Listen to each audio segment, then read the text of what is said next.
Hello, YouTube friends. It's Molar, and we're here with another tips and tricks video. Today, our little discussion is going to be what kind of benefits are you going to get if you feed your people with imports during the first year? This is North to Shore. We're not actually playing it. The only food available on this mission is from grain, and unfortunately, grain is harvested off the meadows in May and January, and we're not going to get anything off these fields to feed the villages at the May harvest, so it's going to be a full year before these people get food. There are a lot of benefits to feeding a housing block. This little 2x2 house without water will hold 20 people. When it gets water, it'll hold 28, but when it gets food and a god, it'll reach 52, and that's almost double again. So you get a nice 40% boost by just supplying it with water, and almost a 50% boost on top of that again when you finally get it some food. So we're going to run this little village twice. We're going to run it without importing grain and having them go unfed. And we're going to run it once, importing 3,200 grain from the trade routes that we're dealing with. So we're bringing in reeds to make papyrus. It's kind of an immediate economy. We're bringing in flax to make linen. We're going to be growing barley and then brewing beer. So that's kind of a late game kind of economy. And that's the kind of thing that we're going to need the population for. The barley farms are harvested in August, so we'll turn beer on in August. We'll also open up this warehouse, which is sleeping, which will accept the beer and the barley. And we've got grain shut off for now. So grain and beer are shut off. This is shut off. We'll open up the grain farms in May after the first harvest. And we'll open up a beer and this when we get barley off the fields. So I'm going to switch to the water carrier view because, as I always do, I have hygiene turned on to priority 1, which means that these water carriers are going to get employment first and send the walker around, and all these buildings will be preloaded with water for when the peasants arrive and their houses will upgrade.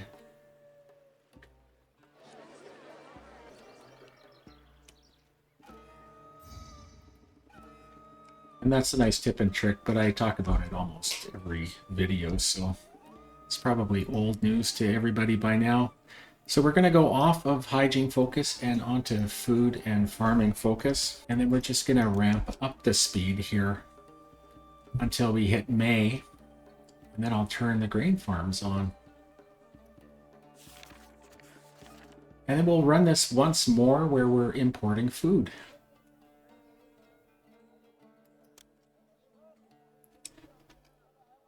So turn grain on, and we'll keep playing.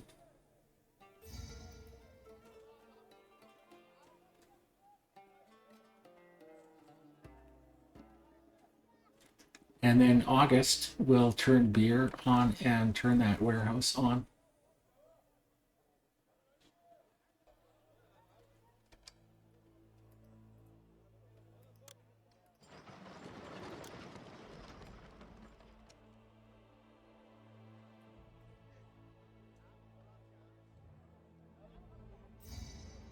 So we're into our reserve funds. We've got a little bit of something to sell here off of our initial early economy. Hopefully we'll have some beer to sell here before the end of the year. A little bit of beer. So I'm just going to slow down to normal speed just so I don't go too far past January.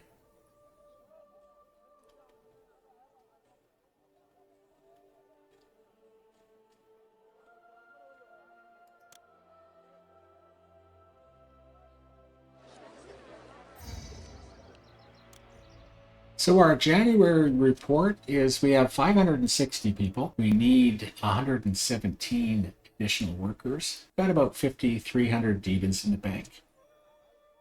So we'll run this again, and we're going to see what kind of head start we are going to get by feeding them and how much it actually costs us to feed them. So we're back at the start. The only difference is that we are going to be importing 3,200 food, and after we get that initial supply, we're going to stop it and just accept the 3,200. We're not going to keep importing.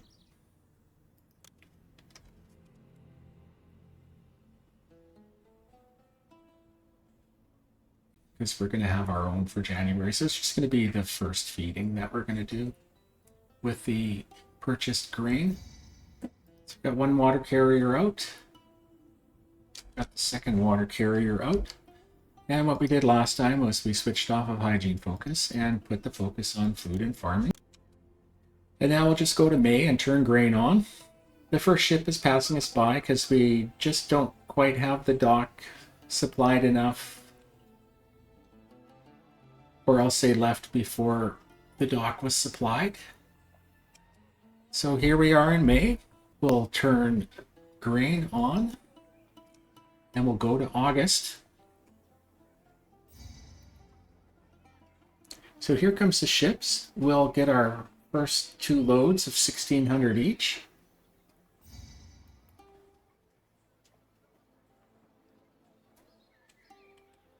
And come August here, we will turn beer on. We will stop importing grain, and we'll turn our beer warehouse on. And we'll go to the end of the year, and we'll see what kind of difference we have.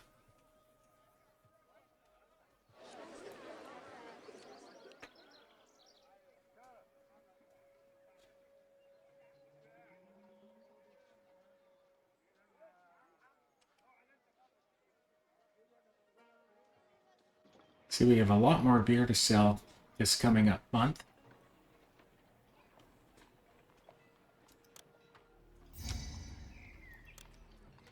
And here we are in January. We have 823 people. And so instead of being short 117 people, we have 2% unemployment. And we're only about 600 DBNs less than we were. Basically, we've bought ourselves a pretty good head start for not a lot of money, and kind of got everything up and running faster. Of course, while all of this is going on, you'd be working on your monument and you'd be getting your military going and all the other things. So it's a nice little benefit. Works good on maps where a land trader brings you your first food, because you can usually get an accepting storage yard up pretty fast compared to getting a working dock. Pretty good example of what you can do if you do some feeding with import food right off the bat. So thank you for watching this little tips and tricks video. Like, comment, and subscribe, and we'll see you in the next one.